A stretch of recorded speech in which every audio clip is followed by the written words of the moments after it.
O Senhor esteja convosco. Ele está no meio de nós.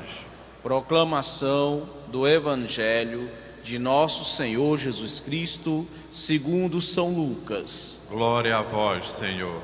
Naquele tempo, algumas pessoas comentavam a respeito do templo, que era enfeitado com belas pedras e com ofertas votivas. Jesus disse: vós admirais estas coisas? Dias virão em que não ficará pedra sobre pedra, e tudo será destruído. Mas eles perguntaram: Mestre, quando acontecerá isto? E qual vai ser o sinal de que estas coisas estão para acontecer? Jesus respondeu: cuidado para não serdes enganados, porque muitos virão em meu nome, dizendo: sou eu. E ainda, o tempo está próximo. Não sigais essa gente.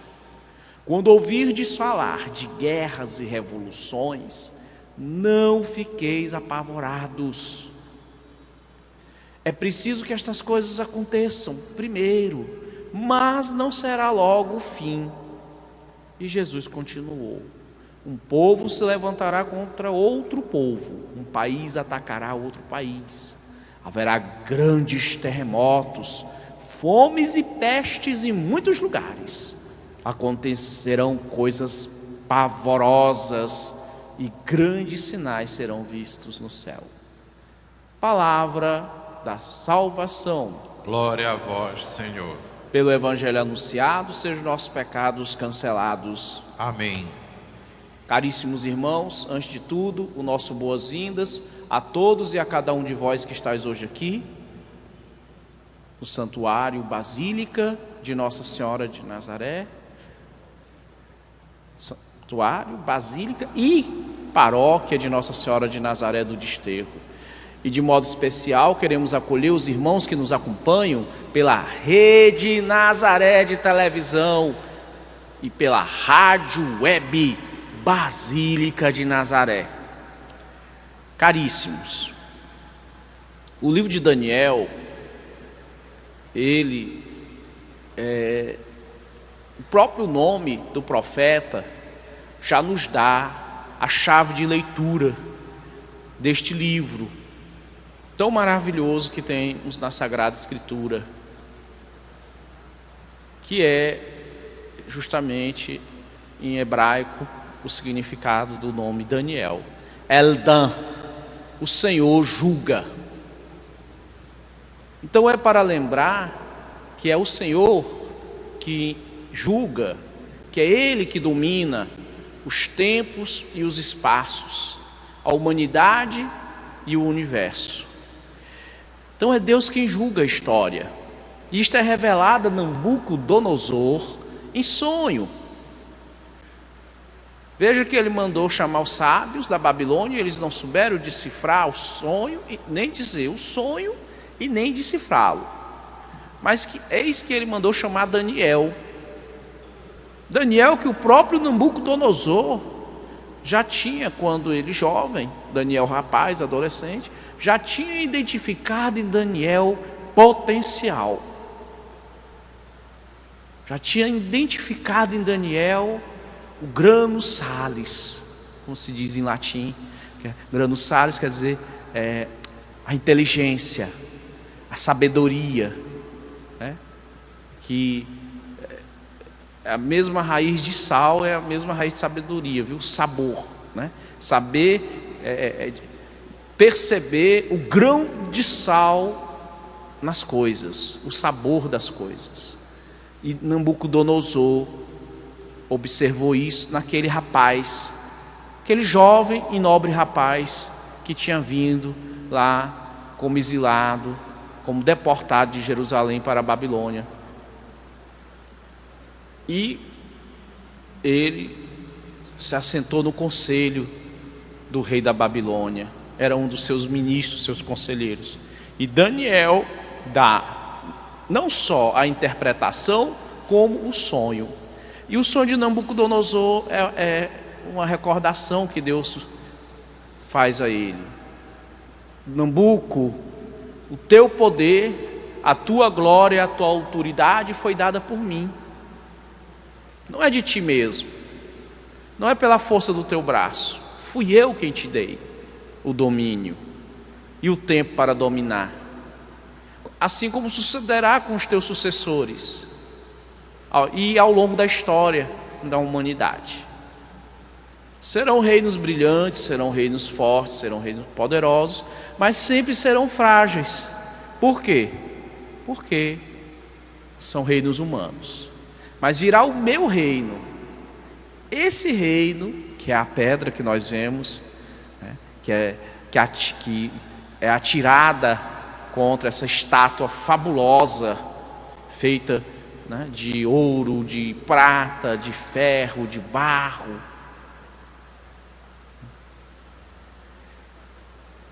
É o reino de Deus. Essa pedra é Jesus Cristo. É Ele que é o Rei dos Reis, o Senhor, o Dominus, o Kairos. É Ele, Jesus. E é uma advertência para nós. Nós não devemos nem nos gloriar dos nossos sucessos, porque eles são graça de Deus. E não devemos confiar nestes mesmos sucessos, porque tem a fragilidade das coisas humanas. E assim uma geração vai deixando um legado para outra. E isso que nós devemos nos esforçar, deixar o melhor legado possível, o menos danoso.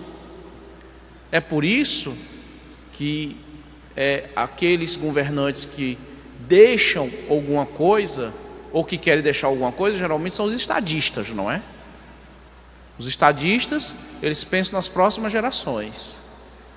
Aqueles que são apenas eleitoreiros, pensam na próxima eleição. E às vezes enganam o povo, né? Porque às vezes o povo quer uma coisa que não deve ser, ou que não pode. Mas para agradar o povo, vencer a próxima eleição, promete aquilo que o povo quer, e ele chega lá e não pode cumprir, e decepciona o povo, e aí gera problemas. Mas os governantes que têm esse olhar, no futuro, nas próximas gerações, né? Você imagina se alguém tivesse dito a Dom Pedro II: Dom Pedro II, não refloresta a Tijuca não, que isso não dá voto. Hoje, talvez o Rio de Janeiro não existisse, porque não teria água no Rio de Janeiro. E ele mandou reflorestar. Então isso é um exemplo, não é? De visão. De visão. Nós poderíamos passar a manhã inteira citando exemplos de homens que tiveram essa inteligência de pensar nas próximas gerações. E não precisa ir muito longe não, às vezes dentro das nossas famílias, não é? Dentro das nossas famílias, nós temos exemplos disso. Meu tio-avô, a irmã dele, morreu e deixou 5 filhos. Antes dela morrer, o marido tinha sumido do mundo. 5 crianças. O irmão dela, mais a cunhada, o meu tio bisavô, assumiram essas crianças e criaram com toda a dificuldade. Tanto que ainda hoje na minha família nós dizemos, não é? Saraiva não abandona os seus. Ele criou meu avô como filho dele, era sobrinho, mas criou como filho. E isso, se você for procurar na sua família, você vai ver também que tem pessoas que você pode dizer: eu faço isso porque o meu tio bisavô ou o meu primo tataravô fez isso e fez aquilo. Está vendo? Não precisamos ir tão longe. Então o Senhor é o Senhor da história. É Ele que propicia os tempos bons e os tempos ruins. Mas por que Deus permite os tempos ruins? Bom, nós vamos tirar por nós mesmos, não é? Nós tivemos de vamos colocar aí, entre 2000 e 2012, 2013, mais de 10 anos de prosperidade. Eu vos pergunto, qual foi a paróquia no Brasil que viu um crescimento proporcional a esse progresso, a esse boom, essa explosão? Qual foi a paróquia no Brasil que viu isso refletido no dízimo? Qual?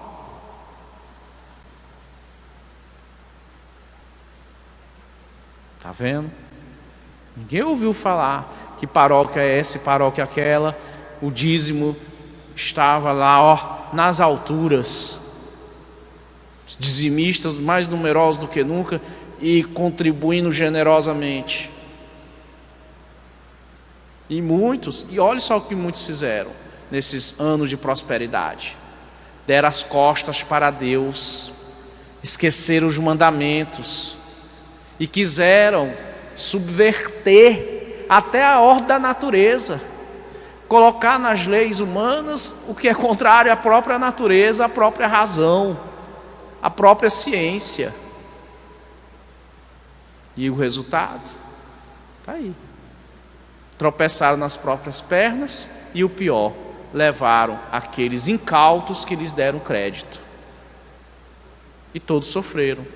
Então esses momentos assim que a gente chama de tempos ruins, serve para a nossa correção. Viu? Serve para a nossa correção, para que nós aprendamos a não entrar na conversa dos espertalhões. E Jesus no Evangelho faz essa advertência para nós, viu? Não cair na conversa dos espertalhões, porque muitos vão dizer que são Jesus, ou que guerras, terremotos, doenças, pestes são peste a gente chama hoje de epidemia, não é? Epidemia. Então, epidemias são sinais dos fins dos tempos. Mas desde que a humanidade é a humanidade, há guerras, há pestes, há cataclismas naturais. E Jesus diz: não vos alvoroçais com esses sinais, não entre em pânico. Meu Deus, é o fim agora. Calma, serena, alma inquieta. Tenha fé em Deus. Eu nunca me esqueço quando na minha adolescência eu li um livro, chamava-se Stalin, a história de uma tirania, de um autor alemão chamado Isaac Deutscher. Bom, desculpe aí se não saiu, o alemão saiu direito, mas eu não estudei alemão, então... Mas os que sabem devem saber pronunciar ou já devem conhecer, o pessoal da história deve conhecer. Isaac Deutscher, se não me falha a memória, ele cita o seguinte acontecimento. Stalin, o tirano comunista da Rússia soviética, que tomou metade da Europa depois da Segunda Guerra, que impôs o comunismo soviético a metade da Europa, ele pensou em chegar até em Roma, em tomar a Itália também. E alguém disse: mas olhe, um dos seus conselheiros, ali não vai ser possível. Por que não vai ser possível? Porque ali em Roma mora o Papa. O Papa, me diga, quantas divisões de tanques esse senhor tem? E o conselheiro dele respondeu: nenhuma. Ele tem lá a guarda suíça, 500 homens com alabardas. A alabarda é uma arma que junta a espada com o machado. Na imagem de São Judas você vê a alabarda. Quantas divisões de tanques? E Stalin tinha muitos tanques, afinal ele ajudou a destruir o seu congênere tirânico, Hitler, com os seus tanques, né? Que era o tanque mais poderoso da Segunda Guerra Mundial, se não me falha a memória, o T-34 da Rússia Soviética. Eu tenho 50 divisões de tanques. E hoje nós perguntamos: onde está Stalin? Onde estão as suas 50 divisões de tanques? Viraram sucata. Porque quem julga a história é nosso Senhor Jesus Cristo. É Ele que é o mestre. Então, o povo de Deus, não seja abidoral, não entre na conversa dos falsos profetas, dos falsos pregadores.